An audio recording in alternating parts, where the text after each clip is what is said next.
Good morning. चलिए start करते हैं आज की क्लास। और जो कल की क्लास रही थी उसके अंतर्गत हमने स्टार्ट किया था जो पीडीएफ का डिस्कशन।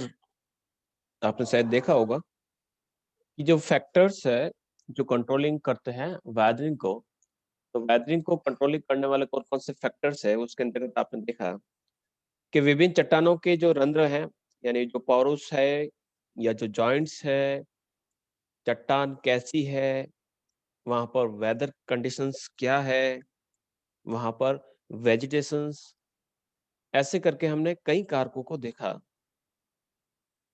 कि वे वेदरिंग को किस प्रकार से प्रभावित करते हैं। इसी से आगे चलते हैं और आज हम पढ़ेंगे कि वेदरिंग कितने प्रकार का होता है और किस प्रकार से वर्क करता है। तो वेदरिंग को अगर हम टाइप्स में डिवाइड करें कि वेदरिंग कितने प्रकार का होता है, ये अपक्ष है। देखिएगा, अपक्ष है और अपर्दन में मैन जो फर्क वो आपको पता हो कि वेदरिंग जो होती है वो एक स्टैटिक प्रोसेस है, यानी एक ही स्थान पर घटित होती है, और जो इरोजन है वो एक गतिशील प्रक्रिया है, यानी मूवमेंट होती है।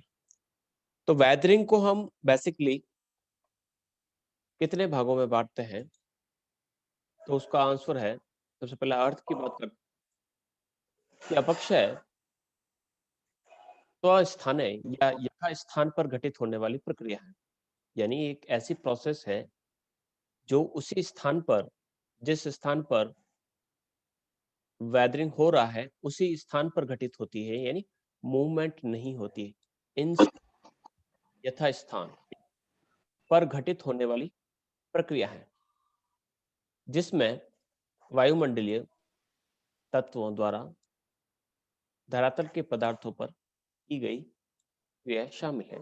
अब वायुमंडलीय तत्व का अर्थ हो गया, यहाँ पर मैं टेम्परेचर की बात कर रहा हूँ, या मैं एयर की बात कर रहा हूँ, या मैं इंसुलेशन की बात कर रहा हूँ, या मैं फ्रॉस्ट की बात कर रहा हूँ, ग्लेशियर्स की बात कर रहा हूँ।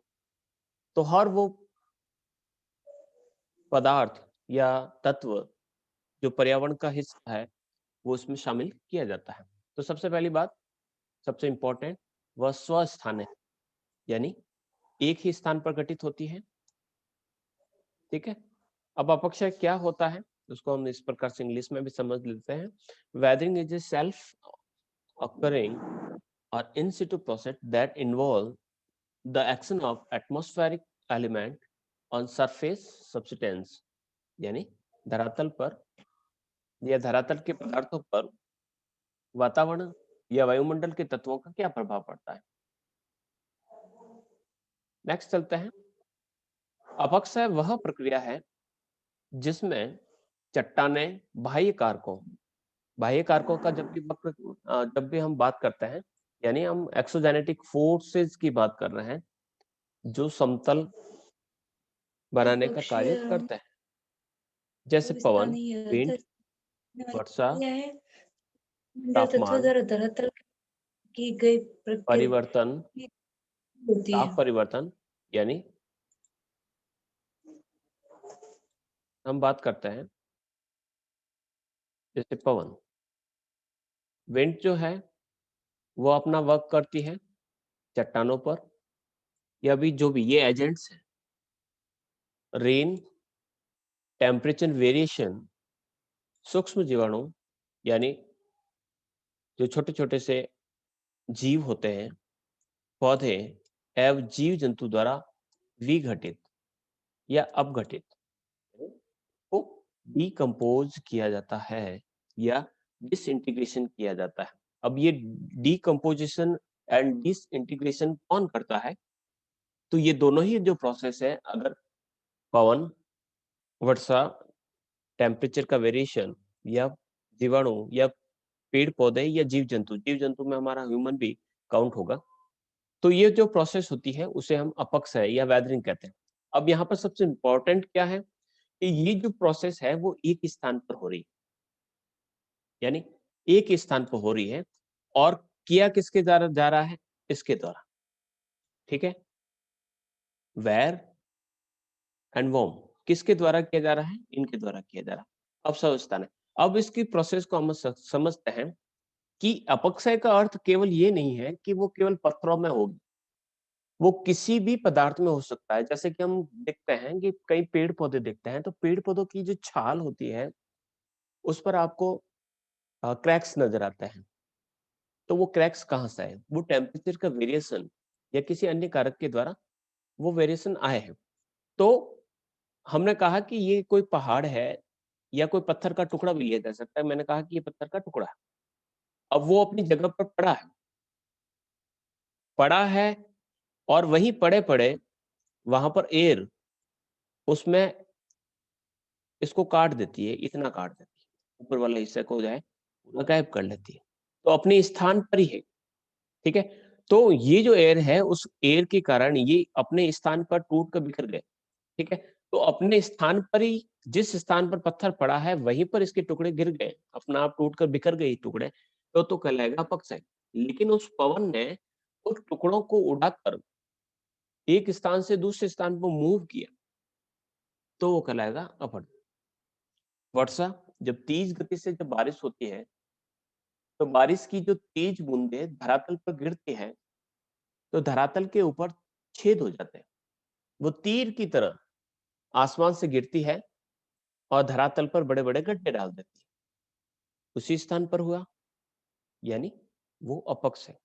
टेम्परेचर का वेरिएशन, टेम्परेचर बढ़ जाता है, जो फ्लेक्सिबल है, चट्टानें जो रॉक फ्लेक्सिबल है, वो फूल जाएगी और जैसे ही तापमान रात का कम होगा, वो सिकुड़ जाएगी। तो इसी प्रकार से किसी वस्तु के इस प्रकार से फैलने तथा सिकुड़ने से वो अंततः यानी लास्ट में जाकर वो टूट जाएगी। तो इस प्रकार से ये कई कारक हो सकते हैं जो इस प्रकार की प्रोसेस में शामिल होते हैं। नेक्स्ट बढ़ते हैं। Weathering is the process in which rocks are decomposed and decomposed, disintegration भी लिख सकते हैं, by external factors such as wind, rain, temperature variation या changes, microorganism, plants and animals। ये कुछ एजेंट्स होते हैं जो इस प्रोसेस को करते हैं। बढ़ते हैं आगे। अपक्षय हमारी परिस्थिति का मुख्य आधार है। और परिस्थिति की बात करते हैं यानी हमारा जो इकोलॉजी है, उस इकोलॉजी में ये बेस है। बेस किस प्रकार से है कि जैसे कि हम बात करते हैं कि अपक्षय के द्वारा मृदा निर्माण, हमारी जो सॉइल होती है वो सॉइल कैसे बनेगी? पत्थर हैं, पत्थरों को घिसेगा कौन? पत्थरों की रेत कौन बनाएगा? तो ये एजेंट्स होते हैं, इन बड़े-बड़े से पत्थरों के टुकड़े को या पहाड़ों को काट-काट कर उससे छोटी-छोटी सी रेत में तब्दील करते हैं। तो अपरदन जो होता है, वह हमारी इकोलॉजी का आधार है। अब आधार क्यों है इसको हम इस प्रकार से समझते हैं। उन्होंने एक मिट्टी का उदाहरण दिया, ठीक है? तो जो सॉइल है, ठीक है? सॉइल अब कहाँ से बनी? सॉइल आई है किससे बनी? यहाँ पर थोड़ा-सा मैं सॉइल बनी है हमारी रॉक से। अब रॉक से सॉइल बनने में बीच में कौन-सा एजेंट आ रहा है? वो आ रहा है वेदरिंग। तो वेदरिंग जो है, वेदरिंग से यानी अपक्षय से रॉक जो है किसमें कन्वर्ट हो गई? सॉइल में। अब सॉइल जो है बेस बनती है हमारे प्लांट के लिए। प्लांट जो होंगे, बिना सॉइल के प्लांट नहीं लगे डेवलप होंगे और प्लांट्स पर जो होंगे, जो हमारे जो शाकाहारी है, जितने भी जो जीव जंतु हैं, जिसे हम फर्स्ट कंज्यूमर्स कहते हैं, वो उस पर डिपेंड रहेंगे। फिर सेकंड कंज्यूमर्स जो हमारे मांसाहारी होते हैं, वो फर्स्ट पर डिपेंडेंट रहते हैं, ठीक है? फिर थर्ड जो है, फर्स्ट, सेकंड, थर्ड मांसाहारी के बाद हम डायरेक्ट ले लेते हैं जो डीकम्पोजर है या अपघटक जो होते हैं, उनको हम थर्ड में लेते हैं। और डीकम्पोज करने के बाद धीरे-धीरे वो किसमें कन्वर्ट हो जाएगा? वो सेडिमेंट्स में बन जाएगा और सेडिमेंट्स क्या है? रॉक्स है। तो इस प्रकार से हमारा जो साइकिल है, वो इस प्रकार से चलता रहता है। इसे हम रॉक साइकिल कहें या न्यूट्रिशंस का साइकिल कहें या कह सकते हैं कि हम एनर्जी का फ्लो कहें, तो कई प्रकार से हम कह सकते हैं कि हमारा जो इकोसिस्टम है या हमारी जो इकोलॉजी है, वो इकोलॉजी इसी प्रकार से चलती रहती है। बेस क्या है? वेदरिंग। अगर वेदरिंग नहीं होगी तो सॉइल नहीं मिलेगी, सॉइल नहीं मिलेगी तो प्लांट्स डेवलप नहीं होंगे, प्लांट्स डेवलप नहीं होंगे तो हमारे जितने भी आप और हम जितने भी शाकाहारी हैं, उन्हें हमें भोजन नहीं मिलेगा। इस प्रकार से हमारी इकोलॉजी में अगर सॉइल या वेदरिंग ना हो तो अव्यवस्था आ सकती है। नेक्स्ट पढ़ते हैं, देख लेते हैं वापस। Weathering process are essential for soil formation. ठीक है, सॉइल का जो फॉर्मेशन है उसके लिए ये आपके आवश्यक या एसेंशियल है।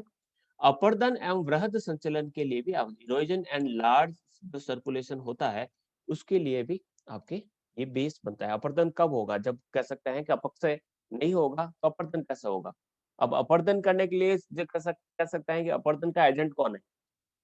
अपर्दन का अगर एजेंट की बात करें कि जो एजेंट्स है वो है एयर। ठीक है, तो अगर हम एयर की बात करें कि हम अपर्दन को आगे पढ़ेंगे लेकिन थोड़ा सा समझ लेते हैं कि अगर हम एयर की बात करें यानी प्योर एयर चल रही है। अब प्योर जो एयर चल रही है उसको भरी आपको तो आपने कभी महसूस किया होगा कि जब हम बाइक पर जाते हैं तो बाइक पर जाते हैं तो बड़ी स्पीड से जब हमारा व्हीकल चल रहा होता है तो उस समय हमें थोड़ा सा ऐसा महसूस हो रहा है कि कुछ चीजें या कुछ रेत के कण जो है मेरी फेस से टकरा रहे हैं, मुझे बिल्कुल भी अच्छा नहीं लगता। ठीक है, और उतनी ही स्पीड से आप घर का कूलर चला लीजिए, घर के अंदर बैठे हैं, आपको अच्छा महसूस हो रहा है। ठीक है, आपको बिल्कुल भी नहीं लग रहा है कि आपके चेहरे पर किसी प्रकार के कुछ क्रिस्टल्स या कुछ ऐसी चीजें, नुकीली चीजें चुभ रही है। आपको अच्छा लगता है। ऐसा क्यों?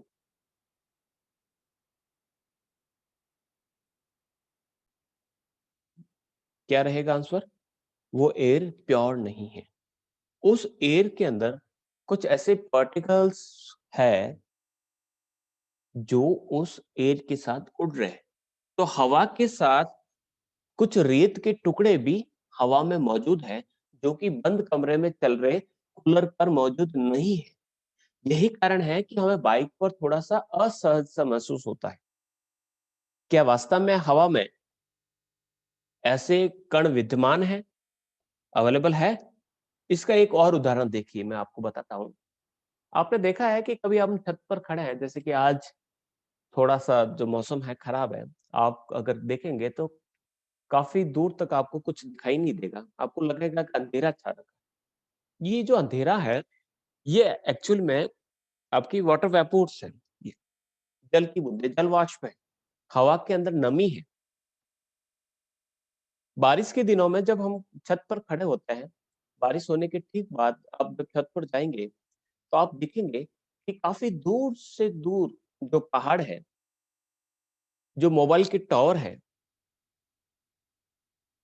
वो आपको बहुत अच्छे से नज़र आते हैं। बारिश के ठीक बाद जब आप फ़ोटोग्राफ़ी करते हैं, तो जो फ़ोटो रहते हैं वो काफ़ी अच्छी क्वालिटी के आते हैं, दूर तक के दृश्य नज़र आते हैं। लेकिन ऐसा बारिश से पहले नहीं होता है, लेकिन आप वही जगह पर हैं, ऐसा क्यों? ऐसा इसलिए होता है कि जब बारिश होती है, तो बारिश की जो बूँदें होती हैं, तो बारिश की बूँदों के साथ इस वायुमंडल में जितनी भी जो धूल के कण हैं, जो डस्ट है, वो पानी की बूँदों के साथ घुलकर कहाँ आ जाती है? धरातल पर आ जाती है। तो उस समय जब बारिश हो जाती है, तो उस समय आसमान में जो एयर है, वो एकदम प्योर है। वहाँ उसके अंदर आपको डस्ट पार्टिकल्स नहीं है, तो वहाँ पर आपको मौसम एकदम साफ नज़र आता है। एकदम सही तरीके से आप देख लेते हो। तो ये कुछ कारण होता है, इन चीज़ों को देखेंगे। वैसे एक छोटा-सा उदाहरण अभी इन सर्दियों के दिनों में हम देख सकते हैं। इस समय आसमान में आपको बादल नहीं दिखेंगे। कुछ रेयर कंडीशन जैसे कि आपकी जो साइक्लोनिक जो प्रोसेस होती है उसको छोड़ देता हूँ। बाकी आपको सर्दियों के समय बादल बिल्कुल नज़र नहीं आते हैं। क्यों नहीं आते? अगली क्लासों में देखेंगे, बात करते हैं वापिस अपक्षय की। तो जो चट्टानें होती हैं उसका अपक्षय यानी उसकी वेदरिंग एंड उसका निक्षेपण यानी उसका डिपोजिशन देश की अर्थव्यवस्था के लिए भी महत्वपूर्ण। ये अच्छी बात है कि क्या हमारी इकोनॉमी भी अपक्षय और निक्षेपण से प्रभावित होती है? जी हाँ। कैसे? कि यह मूल्यवान खनिजों जैसे लोहा, मैंगनीज, एल्यूमिनियम जैसे अयस्कों के संकेंद्रण में सहायक होता है। अब किस प्रकार से? कि जो लोहे के अंश हैं, वेदरिंग की प्रोसेस, अब लोहा कहाँ से आएगा? तो लोहा तो अर्थ के इंटीरियर पार्ट से ही आएगा। मैंगनीज कहाँ से आएगा? तो वो भी अर्थ के इंटीरियर पार्ट से ही आएगा। जो रॉक्स है, रॉक्स किसकी बनी है? प्राइमरी रॉक्स कहा जाता है इग्निस रॉक को। जब इग्निस रॉक बनी, उसके बाद आपका सेडिमेंट्री एंड मेटामॉर्फिक जो है, वो आपके बाद की प्रोसेस है। तो जो इग्निस रॉक है, उसका इरोजन होगा, उसका वेदरिंग होगा, वो चट्टान टूटेगी, फूटेगी, खनिजों के जो तत्व जो धरातल के अंदर से बाहर निकले, वो धीरे-धीरे अलग हो जाएंगे चट्टान से और हमें मिलेगा मैंगनीज, एल्यूमिनियम, तांबा। तो इस प्रकार से जो मिनरल्स है, उनके लिए भी ये लाभदायक है। आगे बढ़ते हैं। ये तो कुछ विशेषताएं हम देख रहे हैं कि किस प्रकार से ये हेल्पफुल है हमारे लिए। ठीक है। अब इरोजन एंड डिपोजिशन की प्रोसेस को यहाँ पर एक डायग्राम से समझाने की कोशिश की गई है कि किस प्रकार से वेदरिंग चलता है। जैसे कि यहाँ पर आप देखेंगे, यहाँ पर एक रॉक है, चट्टान है, ठीक है। अब यहाँ पर कुछ क्लाउड्स है, क्लाउड्स के साथ साथ यहाँ देखेंगे व्हाइट व्हाइट ये स्नोफॉल हो रहा है, फ्रॉस्ट की प्रोसेस हो रही है, रेन हो रही है। तो ये जो चट्टान है, ये क्या होगी? टूटेगी। इसके अंदर देखिएगा यहाँ पर क्रैक आ गया, यहाँ पर कुछ टुकड़े टूट गए, यहाँ पर कुछ ग्लेशियर्स गए नीचे। तो जो टूटे हुए जो टुकड़े थे, वो या फिर तो डायरेक्टली नीचे की तरफ मूव कर रहे हैं। क्यों कर रहे हैं? Due to gravity. हमने कारणों के अंतर्गत देखा है कि ग्रेविटनस जो गुरुत्वाकर्षण जो बल है, उसके कारण ये चट्टान के टुकड़े नीचे की तरफ जाते हैं। या फिर जो एजेंट है इसका, वो है या फिर तो ग्लेशियर या फिर आपका रेन। तो रेन वाटर के साथ ये नीचे की तरफ आएंगे। चट्टान का ये जो हिस्सा होता है जस्ट नीचे की तरफ को फुट ऑफ माउंटेन कहते हैं, या इसे कहते हैं पीडमॉन्ट। पीडमॉन्ट पर ये कुछ पत्थर के टुकड़े यहाँ पर एकत्रित। जब इस प्रकार की टुकड़े यहाँ पर एकत्रित होते हैं, तो उसे भाबर भी कहते हैं। भाबर, भाबर के बाद आएगा तराई। तो इस प्रकार से तराई, बांगड़, खादर करते हुए ये आ जाता है आपका ओशियनिक एरिया। अब ओशन की जो सरफेस है, उससे नीचे ओशन का जो बॉटम इलाका है, वहां पर क्या हो रहा है? डिपोजिशन हो रहा है। ठीक है। तो यहाँ से जो ये प्रोसेस है, wind, water and ice and gravity, ये इसको क्या कर रहे हैं? मूव कर रहे हैं। और कहाँ पर डिपॉजिट कर रहे हैं? या फिर तो कर रहे हैं यहाँ पर, या फिर कर रहे हैं यहाँ। तो ये जो प्रोसेस चलती रहती है। अब प्रोसेस का इसके साथ हम आइसोस्टेसिस को भी समझ लेते हैं।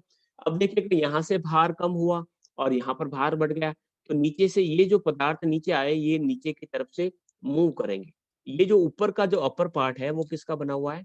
ये बना हुआ है आपकी क्याल का। और इसके ठीक नीचे है सीमा, SIMA। क्लासिफिकेशन दिया था एडवर्ड स्वेस ने। ठीक है।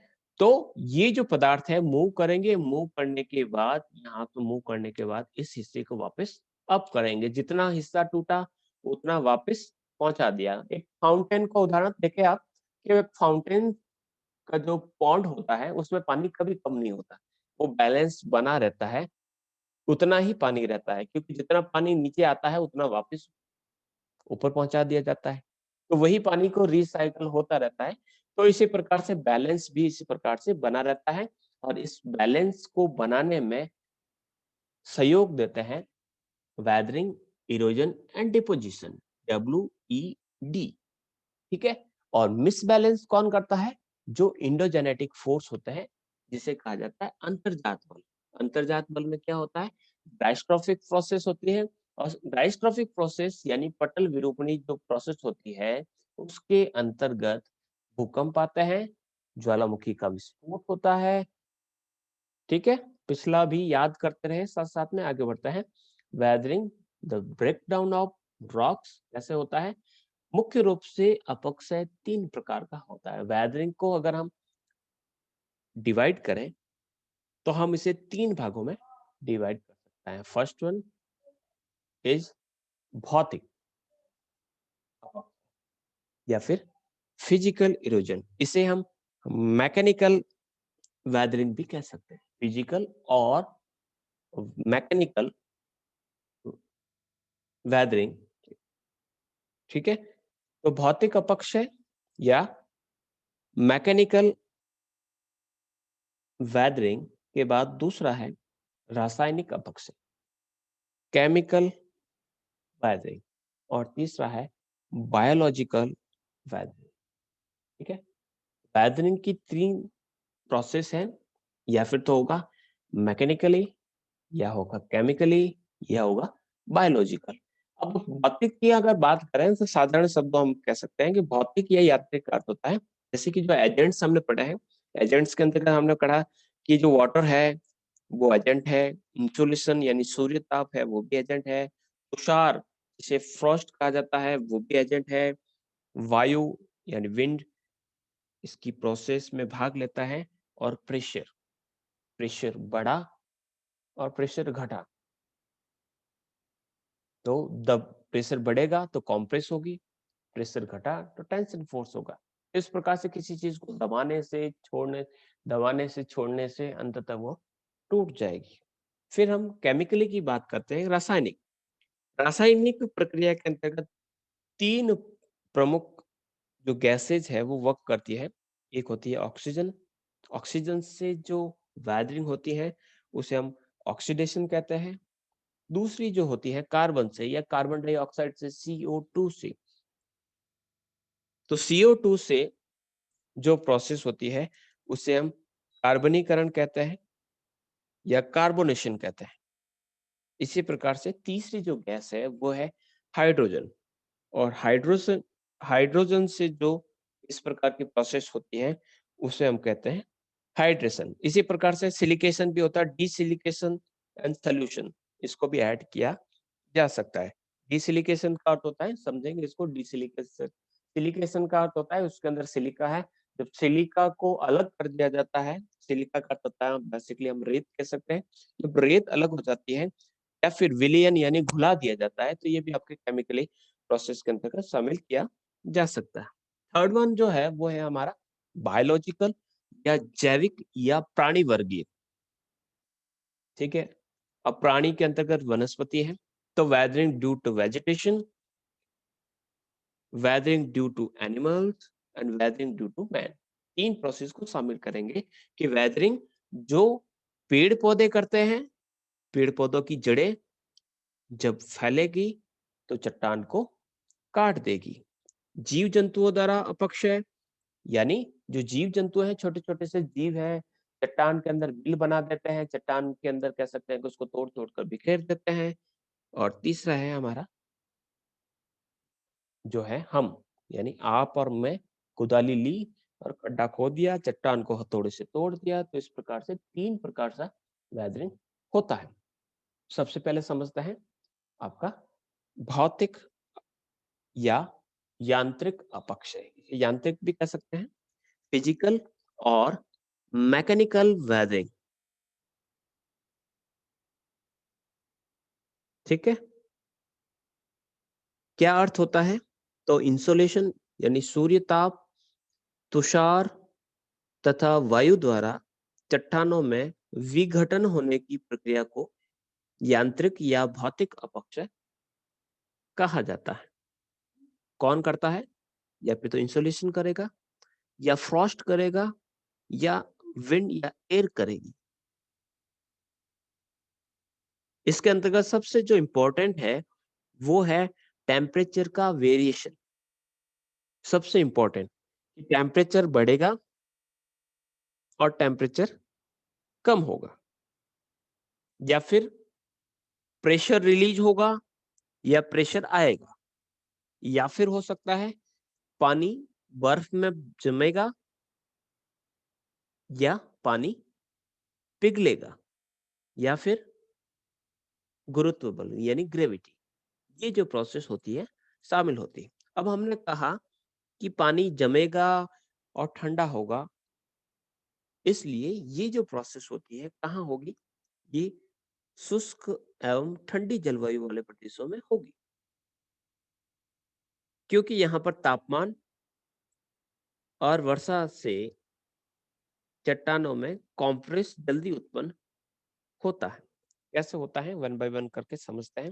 जैसे कि हम बात करते हैं कि पहला यानी फ्रोस्ट जो है किस प्रकार का वर्क करता है। मैं स्लाइड चलाने से पहले आपको थोड़ा-सा वार्म अप कर रहा हूँ। कि अगर हमने कहा कि फ्रॉस्ट प्रोसेस हो रही है, ठीक है? तो ऐसे क्षेत्र जो शीतोष्ण कटिबंधीय क्षेत्रों में है, शीतोष्ण कटिबंधीय क्षेत्र यानी वो टेम्परेट रीजन में है। टेम्परेट रीजन में जब पानी जमेगा, देख टेम्परेट से जब जस्ट ऊपर की तरफ अगर आप पोलर रीजन में जाते हैं, तो पोलर रीजन में क्या होगा कि वहाँ पर तो पानी पिघलेगा ही नहीं, बर्फ बर्फ ही बना रहेगा। तो जो टेम्परेट रीजन है, जो उपोष्ण कटिबंधीय क्षेत्र है, कर्क और मकर रेखा से ऊपर वाले इलाके में है, तो वहाँ पर पानी जमेगा। अब पानी जब जमेगा तो उसका जो आयतन है, उसका जो वॉल्यूम है, वो 10% इंक्रीज़ हो जाता है। अब 10% इंक्रीज़ होगा, तो वह क्या करेगा कि जैसे कि हमने कहा कि इसको मैं यहाँ पर समझा देता हूँ, देखिएगा, मैं कहा कि ये आपके कोई रॉक्स है और रॉक्स के अंदर यहाँ पर मान लीजिए कोई क्रैक आ गया है, ठीक है? अब इस क्रैक के अंदर यहाँ पर रात में पानी जम गया, ठीक है? ये पानी भरा हुआ दिन में इतना पानी भर गया। क्यों भर गया? क्योंकि यहाँ पर मान लीजिए यहाँ पर हो गई रेन हो गई, ठीक है? अब रेन से पानी भर गया या फिर कह सकते हैं कि दिन में बर्फ पिघला बाहर वाला और यहाँ पर पानी भर गया। अब जब रात होगी तो रात के समय क्या होगा कि ये बर्फ में तब्दील होगा टेम्परेचर, तो बर्फ में जमने के कारण ये क्या करेगा, इधर भी प्रेशर डालेगा या फिर कह सकते हैं इसकी जो साइज है वो क्या हो जाएगी, इंक्रीज हो गई। अब इतनी इंक्रीज हो गई यानी इसने चट्टान को क्या कहा, इधर और इधर सकलाया। अब पानी कितना भर गया, इतना भर गया। अब नेक्स्ट डे क्या होगा कि पानी जो है अब बड़ा है, तो यहाँ पर पानी अब नेक्स्ट डे इतना छेद हो गया। उसके बाद हम बात करेंगे और ये प्रोसेस बढ़ती रहेगी और नेक्स्ट डे इतना हो जाएगा, ये हिस्सा टूटकर अलग, ये हिस्सा टूटकर अलग। तो इस प्रकार से इसकी जो साइज है वो इस प्रकार से चेंज होती रहती है और इस प्रकार से इसमें परिवर्तन आता रहता है।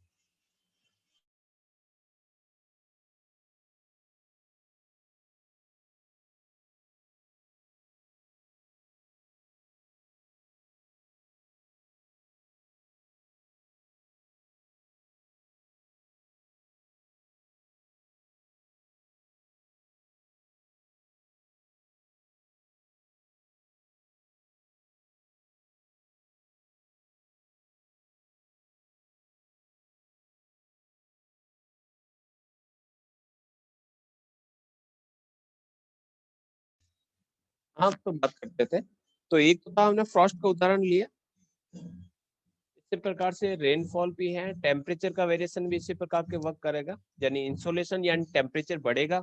तो जो मैंने रॉक्स का उदाहरण दिया, तो जब टेम्परेचर इंक्रीज होगा तो जो रॉक होगी थोड़ी सी फैल जाएगी, टेम्परेचर थोड़ा सा कम होगा तो वापस वो कॉम्प्रेस होगी। तो इस प्रकार से चेंजेस आते रहते हैं। बढ़ते हैं हम स्लाइड पर। ऐसी प्रक्रियाएं कुछ अनुप्रयुक्त बलों पर निर्भर करती हैं, यानी भौतिक अपक्षय जो होता है इस पर डिपेंड करता है।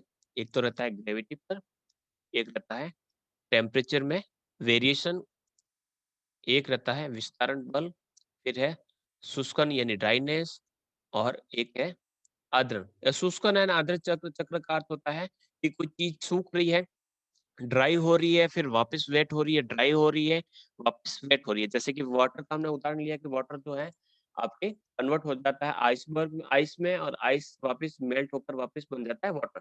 तो इसी प्रकार से जो प्रोसेस जो बनती रहती है उससे शुष्कन और का अर्थ ये है कि जो एरिड रीजन है, तो एरिड रीजन में तो बर्फ तो है नहीं, तो वहां पर जब रात का जो टेम्परेचर बहुत कम हो जाता है, तो कम होने के कारण जो ओस की जो बूंदें होती है वो उस क्रैक्स के अंदर चली जाती है। तो नेचुरली क्या होता है कि वो ओस की बूँदें उस क्रैक्स के अंदर चली गई है और जैसे ही दिन आएगा, तो दिन आने के बाद जो वो जो वाटर जो था स्क्रैच के अंदर वो सूख गया, वो उसका कैसा इवोपरेशन हो गया, वो वाष्पीकृत हो गया। अगले दिन वापस रात में वापस पानी गिर रहा है, या फिर पानी वो रात में इतना टेम्परेचर लो हो गया कि वो आइस के अंदर कन्वर्ट हो गया है, तो उसका जो वॉल्यूम है वो इंक्रीज होगा। तो इस प्रकार से जो प्रोसेस होती है, चक्र का अर्थ होता है ये रूटीन में चलता है, डेली डेली की प्रोसेस है, बढ़ रहा है। जब भी पानी का जो वॉल्यूम बढ़ेगा, जो बर्फ बनेगा, तो उससे ये प्रोसेस होगी।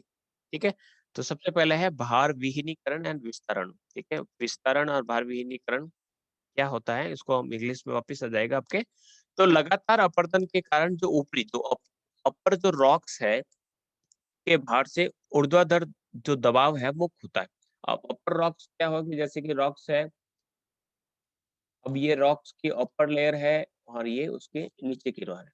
अब जितना भी जो अपरदन हो रहा है या इरोजन हो रहा है, कहाँ हो रहा है, अपर रॉक्स पे हो रहा है। तो ये ऊपर वाली जो रॉक्स हो रही है वो क्या हो रही है, वो उसका इरोजन हो रहा है, वो कट रही है, यानी ये हल्की हो रही है। ठीक है, तो इसका जो प्रेशर जो नीचे वाली रॉक्स पर रह रहा है वो क्या हो रहा है, फ्री हो रहा है, जिससे चट्टान जो होती है धीरे धीरे टूट जाती है। तो इस प्रकार से लगातार निचले चिकने गोलाकार गुंबद जो कह सकते हैं, उसको एक्सफोलिएशन डोम कहते हैं। एक्सफोलिएशन डोम जो होता है वो क्रिएट होता है, यानी ये ऊपर वाला जो हिस्सा है टूट जाएगा और यहाँ पर एक डोम शेप में यहाँ पर एक रोक बन जाएगी।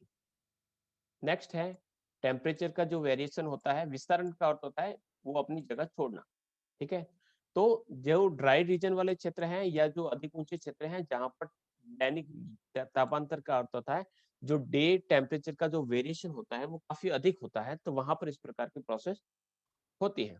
तो इस प्रकार की जो प्रक्रिया है उसके अंदर चट्टानों के अंदर विद्यमान जो खनिज है वो ताप मिलने पर फैलते हैं। एक बार इसको साफ कर लेता हूँ, यानी जैसे जैसे तापमान मिलेगा तो वो फैलेंगे, और जैसे ही टेम्परेचर कम होगा तो वो कॉम्प्रेस होंगे। इस प्रकार से जो आंतरिक जो मूवमेंट होती है, जो इंटरनली जो मूवमेंट होती है, वो रॉक्स को क्या करेगा, कमजोर बना देगा। तो चट्टान जो है चिकनी गोलाकार सतहों का निर्माण होता है, जैसे ग्रेनाइट शेलो के टार, ये एक उदाहरण के तौर पर।